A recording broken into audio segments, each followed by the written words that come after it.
The Jensen family's Christmas Eve began like any other, with the warmth of tradition filling their cozy suburban home. Snowflakes drifted lazily from the sky, layering the neighborhood in a pristine white blanket. Inside, the family, Mr. and Mrs. Jensen and their 8-year-old daughter Sophie, sat around the living room, the glow of the Christmas tree casting a comforting light over them. The faint smell of gingerbread cookies wafted from the kitchen, mixing with the crisp scent of pine. Everything about the night was perfect, or so it seemed, at around 9 p.m., just as Sophie was carefully placing the last ornament on the tree. A sound floated through the air. It was faint at first, almost imperceptible beneath the hum of their holiday playlist. But as they paused to listen, it became clearer. Singing. Christmas carols.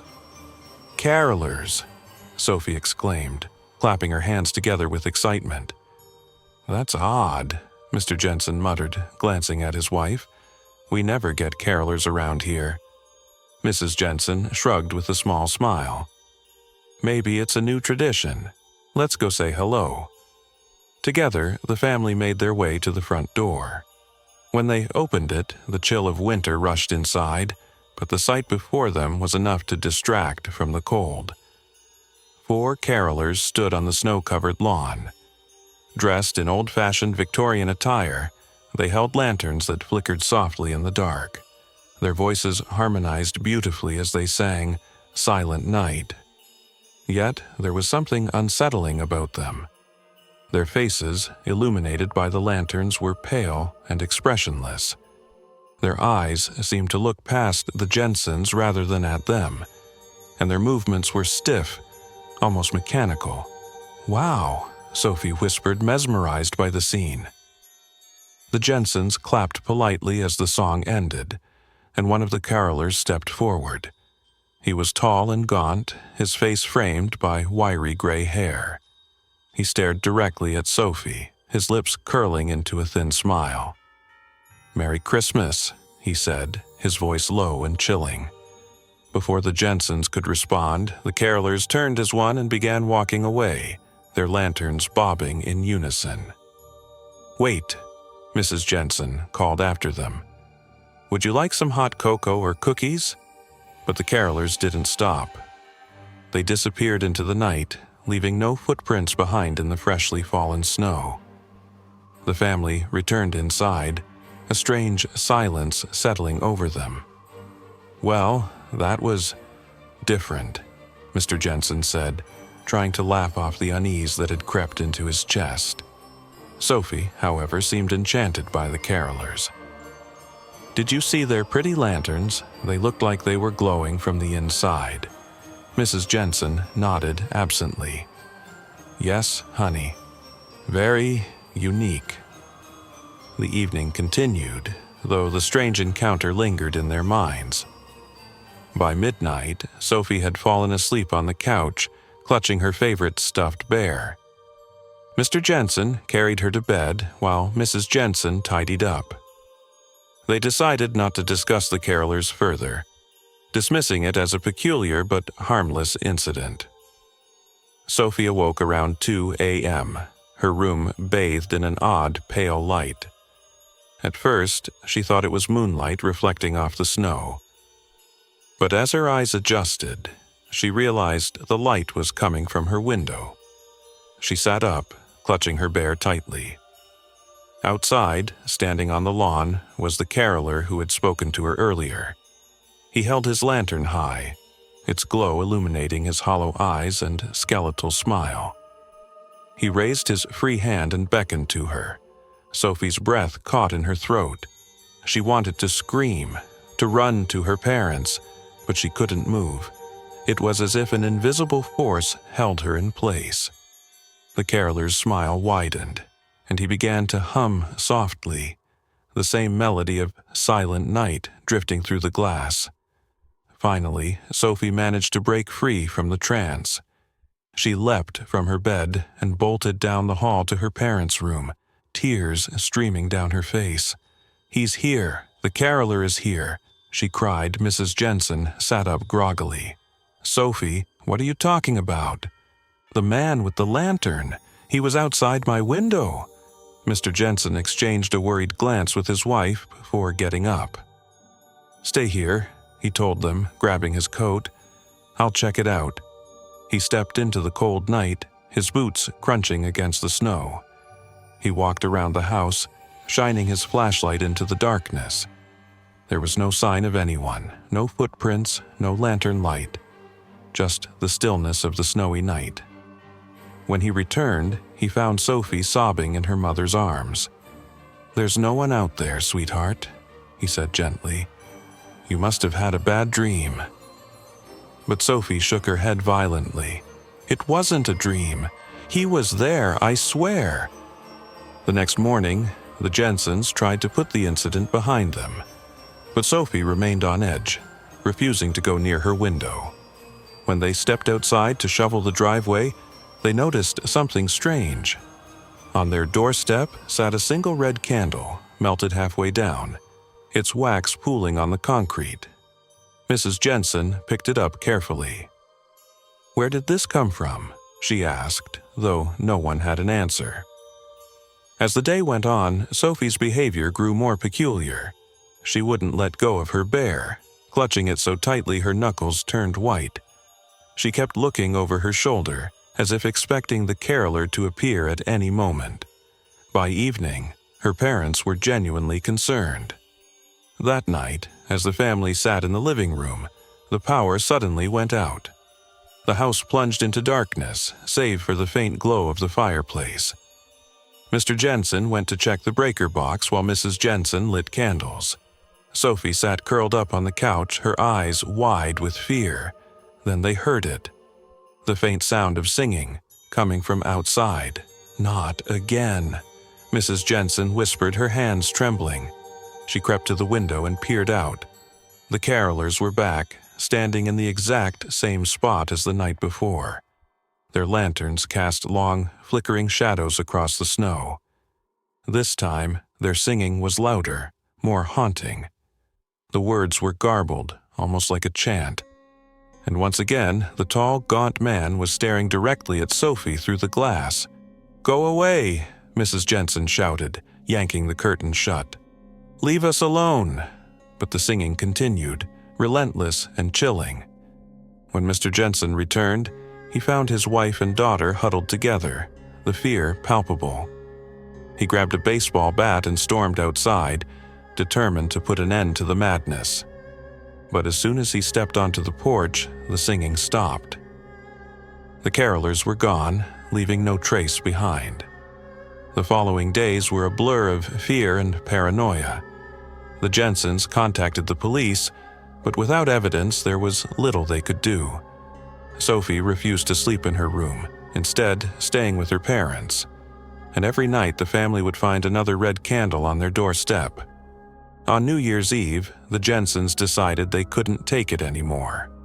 They packed their bags and left to stay with relatives in another town. When they returned weeks later, they found their home exactly as they'd left it. Except for one thing.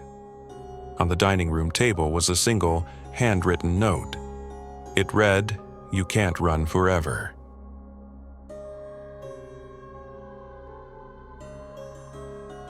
It was a crisp Christmas Eve in 2007 when Lila Thompson decided to host a dinner for close friends and family at her inherited Victorian home in a quiet town just outside Albany, New York. The house, a grand relic from the 19th century, had always been a topic of fascination and unease for Lila. Passed down through 3 generations, it was known for its creaky floors, drafty windows, and a pervasive sense of being watched. Despite its quirks, Lila had made it her home and was determined to make this Christmas special. The evening began beautifully. The aroma of roasted turkey, cinnamon, and pine filled the air. Lila's friends and family mingled around the large dining table, laughing and sharing stories. The fire crackled warmly in the hearth, and the glow of the Christmas tree reflected off the bay windows. It was everything Lila had envisioned. At precisely 9 p.m., As the guests were finishing their dessert, there was a knock at the door. It startled everyone. They weren't expecting any more guests. "Who could that be?" Lila muttered, wiping her hands on her apron as she walked toward the door. When she opened it, a man stood on the porch. He was tall and thin, wearing an impeccably tailored suit that seemed oddly dated. His face was pale, almost waxen, with sharp cheekbones and deep-set, piercing eyes. His hair was slicked back, and he held a small black suitcase. Despite the cold, he wore no coat or scarf. "Good evening," he said in a voice so smooth it sent chills down Lila's spine. "I apologize for the intrusion, but I found myself stranded nearby. May I come in to warm up?"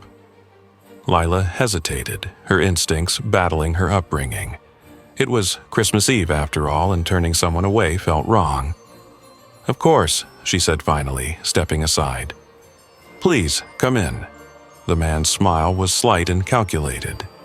He stepped inside, his movements fluid and deliberate. The room seemed to grow colder as he entered. Lila closed the door and led him to the living room where her guests were gathered.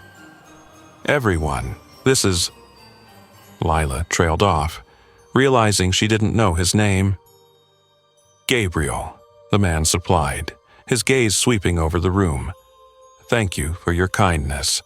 The guests greeted him warmly, though an undercurrent of unease rippled through the group. Gabriel took a seat near the fire but didn't seem to bask in its warmth.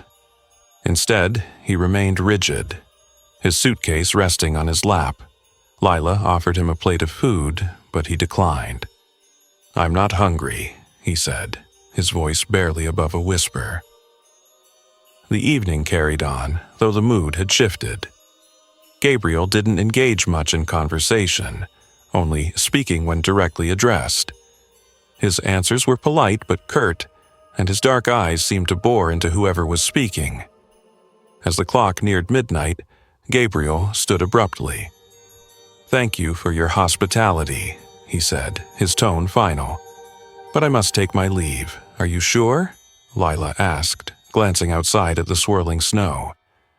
"It's awfully cold out there. You're welcome to stay the night." Gabriel's smile didn't reach his eyes. "You've already been most generous. I wouldn't want to impose." He walked to the door, pausing briefly to turn back to the room. "Good night and Merry Christmas." As he stepped out into the snow, Lila's brother-in-law, Jack, spoke up. "Well, that was unusual. Did anyone else feel off about him?" Lila's best friend, Sarah, added. Several guests nodded, murmuring in agreement. Curious, Jack went to the window to watch Gabriel leave, but he was nowhere to be seen. The snow-covered yard was empty, with no footprints leading away from the house. That night, Lila couldn't sleep. Gabriel's piercing gaze haunted her thoughts.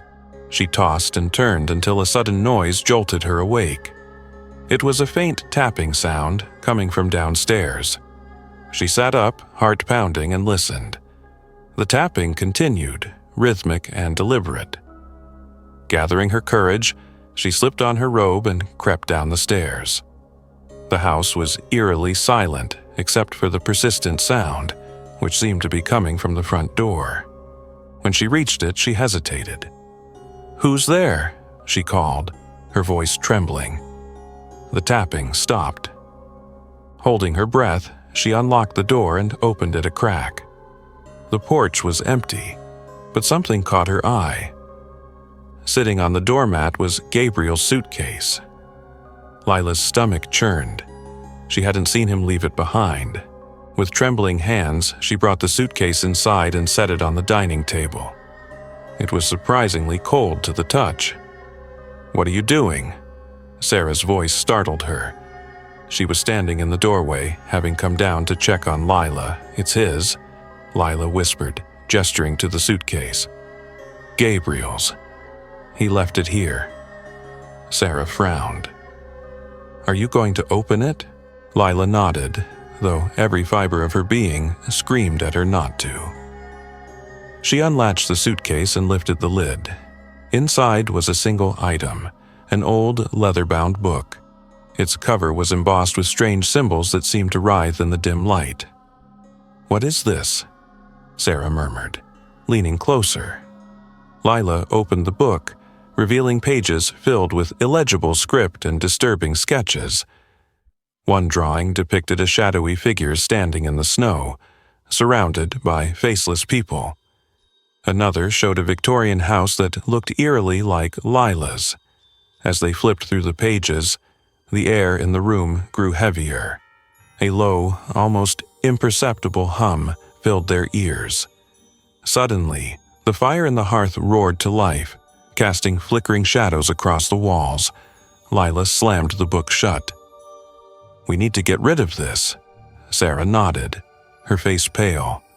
"But how?" The two women decided to burn the book.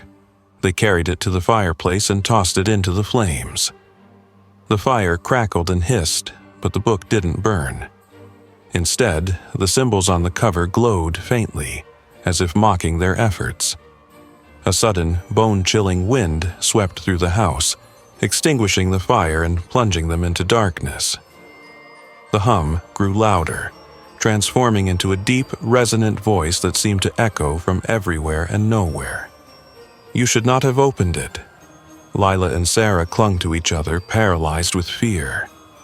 The room seemed to warp around them, shadows stretching and twisting. And then, as quickly as it had started, the chaos stopped. The house was silent once more. When the lights flickered back on, the suitcase and book were gone. But on the floor where they had stood was a single, charred Christmas ornament shaped like a star.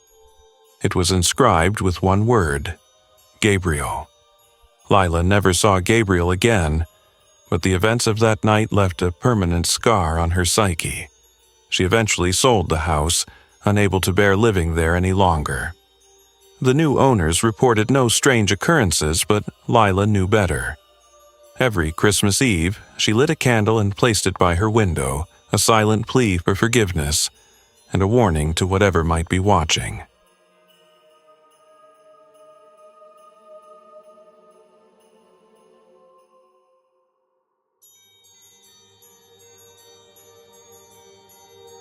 Christmas had always been a time of joy and togetherness for the Harper family.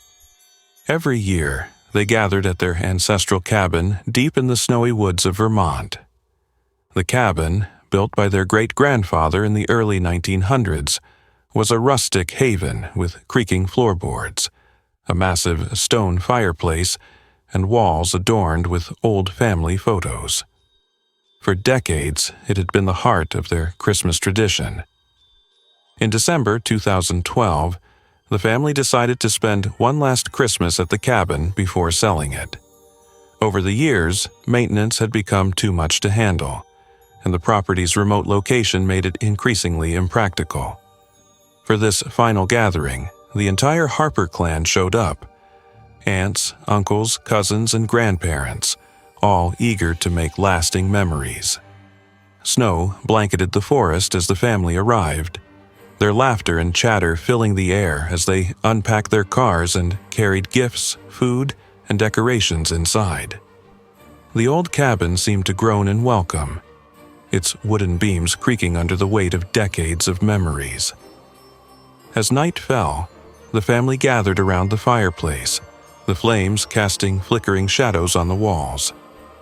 They sang carols, exchanged stories, and sipped hot cocoa. Outside, the wind howled through the trees, creating a haunting melody that mingled with their merriment. It was during this cozy scene that 12-year-old Ellie, the youngest of the Harpers, tugged at her father's sleeve.